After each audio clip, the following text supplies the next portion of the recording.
মানদণ্ড অনুযায়ী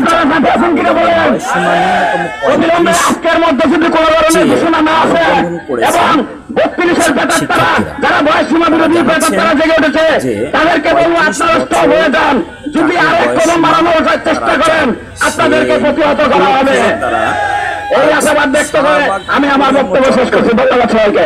বিশাল মানববন্ধনের আয়োজন করে।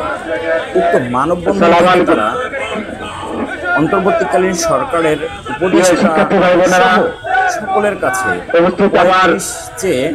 চাকরির বয়সসীমা 35 চেয়ে বিক্ষোভ করে। সেখানে স্থানীয় প্রশাসন তাদের এই বিক্ষোভে বাধা প্রদান করেন। বাধা প্রদান শেষে ছাত্রদের রুখে দাঁড়ানোর যে প্রক্রিয়াটা ছিল সেখানে প্রশাসন তাদেরকে আটকে দেন এবং তখনই তারা সেখানে বসে পড়েন। ছাত্ররা বসে পড়ে।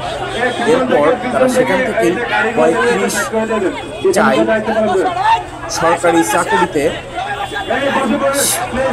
এ পর্যন্ত তারা 35 চেয়ে সেখানে বসে পড়েন।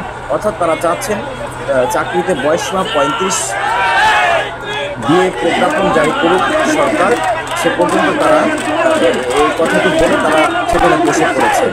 এখন পর্যন্ত পরবর্তী নির্দেশনা না আসা পর্যন্ত দেখা যাক কী ঘটে।